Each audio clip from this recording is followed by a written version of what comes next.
Um dos pontos que a gente conversou aqui nos bastidores, que eu já achei sensacional, uma das minhas grandes críticas sempre ao mestrado, doutorado e até mesmo durante a graduação é que a maioria dos professores não tem a vivência prática, tanto na fisioterapia quanto na educação física, de dar treinamentos, de dar personal, de trabalhar com o esporte, com o aluno, com o atleta, e acaba sendo muita teoria. Sim. O que tem de diferencial para ti agora que está na parte da docência, que está lá lidando principalmente com alunos, pessoal muito talvez verde ainda, e poder passar essas experiências práticas que tu tem ali no teu dia a dia? Perfeito. Então, assim como eu atuo na docência, eu atuo também como personal trainer, né? E sim, isso faz toda a diferença, né? A gente leva os estudos de caso para dentro da sala de aula e tenta mostrar para eles, né, o impacto dessa relação teoria e prática. Porque a gente ouviu muitos anos que, após teorizar em sala de aula, quando eles têm uma primeira experiência prática, eles largam a seguinte frase: a prática é que verdadeiramente ensina. Exato. Porque eles enxergam de forma desconexa. Então, cabe a gente fazer essa conexão. Né? Cabe a gente fazer essa conexão. E muitas vezes, uma aula prática, o aluno não se sente integrado, porque o professor ainda está ali como protagonista de ação.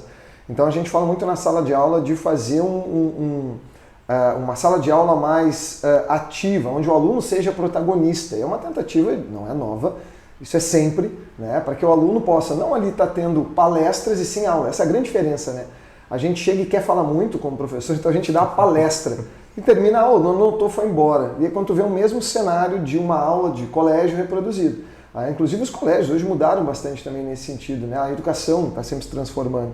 Então, nesse sentido, tentar fazer com que ele seja protagonista. Só que aí, Ramiro, eu percebo alguns sentimentos que me confundem muitas vezes.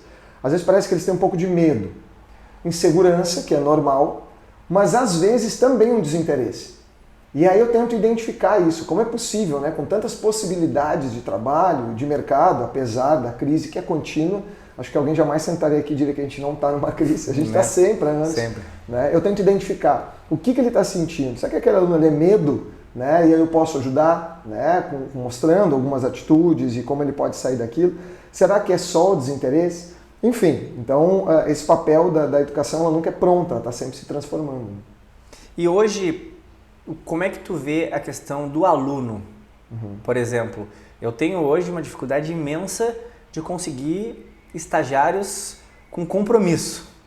Como que estão os alunos hoje em relação à sala de aula? É uma geração de cristal mesmo? É uma geração mais de...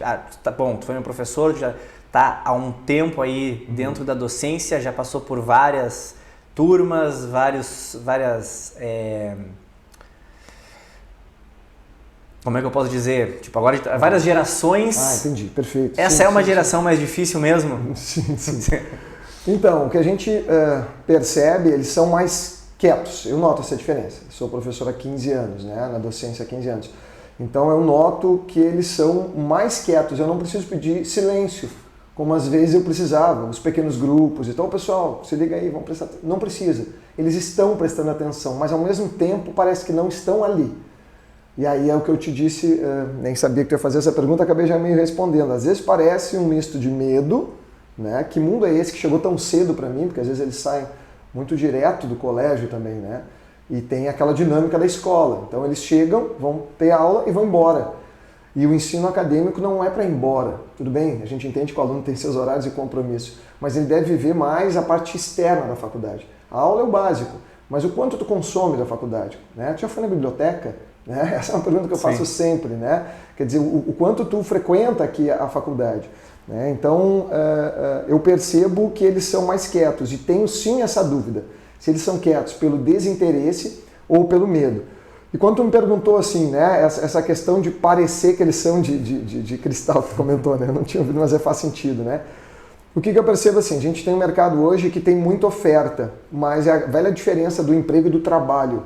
Né, do emprego e do trabalho. Parece que eles não têm medo de perder o emprego, que eu tinha, e tenho ainda, morro de medo sempre, de perder o emprego.